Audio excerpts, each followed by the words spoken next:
Hey there fellow Ark adventurers, Creptile/Joe Jurassic here with another video. Last week, as you all know by now, Ark Survival Evolved has changed forever with the delay of its sequential title, Ark 2, and the announcement of its next-gen evolution in Ark Survival Ascended.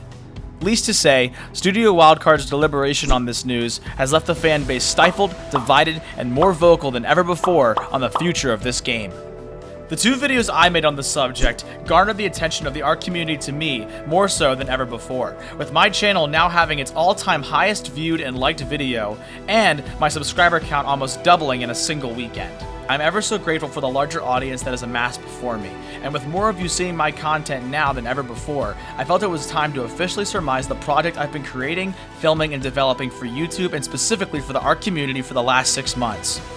This is the unveiling of my dream to transform the base primitive survival game that is Ark Survival Evolved into an RNG, prehistoric big game hunting experience. This is a new way to play the biggest dinosaur game on the market, and a fresh take on a world rich with prehistoric and exotic life found in no other dinosaur media to date. This is Ark TB 96.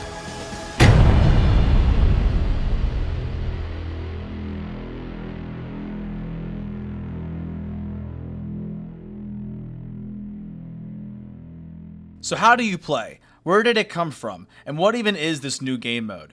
Well, I am dismayed to say that this is not the highly anticipated rules video. I promise it's in the works and on the way. But least to say, I have learned a lot in this first season of playing the game myself, and a ton has been changing very quickly. So I wanted to at least have my first full season under my belt before releasing a guide on how to play it for yourself. But as I mentioned, it will be here for certain once it's ready. So what inspired this? Well, this game was a culmination of a lifetime of being fascinated with prehistory, playing various other dinosaur-themed games, and truly loving the world Ark built, but not the gameplay.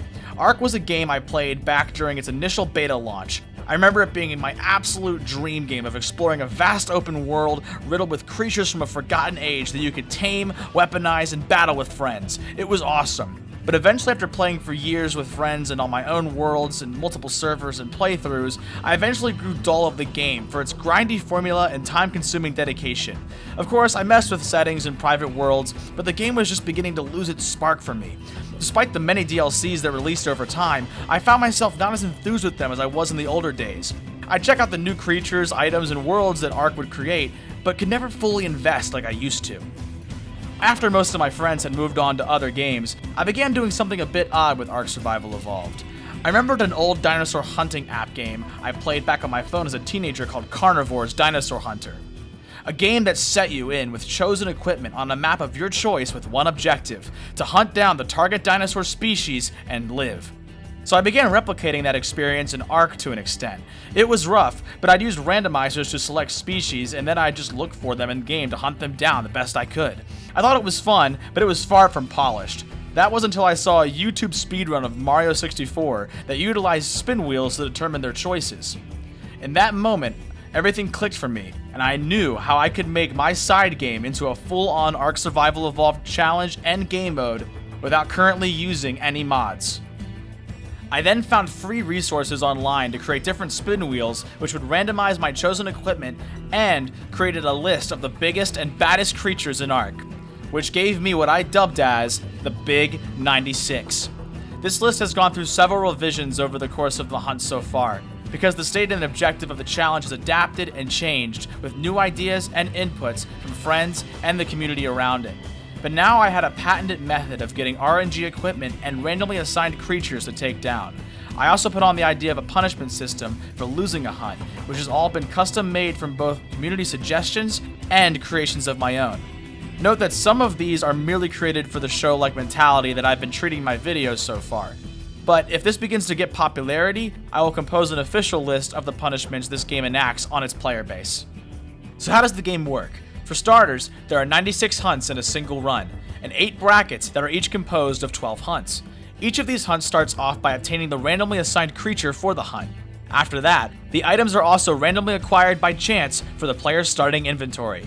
After this happens, the player can take both the creature and the equipment they've earned and input them into a custom-made difficulty calculator. This system allows the user to gauge the overall difficulty that each hunt presents that player. The higher the number, the harder the challenge is. Each creature has a base rating from 1 to 5. and can earn that difficulty for a number of different reasons. However, some creatures in this list have been labeled as hyper exotics. These specific animals exceed the 1 to 5 rating and expands the difficulty score to as high as 15. Most of the higher tiered hyper exotics are reserved for the ending match of each bracket, acting as a boss enemy of sorts. Items also have a difficulty score. Theirs are ranging from 0 to 1. 0 being an item of high value and of great use in many situations, and a 1 being a lower tiered unuseful item. Punishments are also taken into account if they apply. Once the final score is calculated, player then chooses a map of their pick to give them the best chance of tracking their target down. There's some more specifics for rules and such in the game when you get started that have to be accounted for, but I'll get more in depth with those in the official rules video later on. Regardless of my current progress, there's been a lot of changes as I've mentioned so far with this experimental game mode, and that's why this video is being made, to ask for your help. I'm currently in the process of editing the highly anticipated semi-finale episode of Season 1, Hunt Number 11. I've come a long way since episode 1 debuted, and there are still many things that I know will be changed for the future. So I ask each and every one of you who found this video and feel interested in what I'm doing with this challenge to give my series a watch and to give constructive feedback to my game. My wishes for the future would be to either create a full-on mod that implements this into Ark or some kind of companion application that streamlines the process of this system. Either way, I'd love to hear your thoughts on my project, as I hope to deliver something new for a community that only deserves the best from what this game can offer. So till next time, I'll catch you all on the next cracking adventure. Thanks for watching.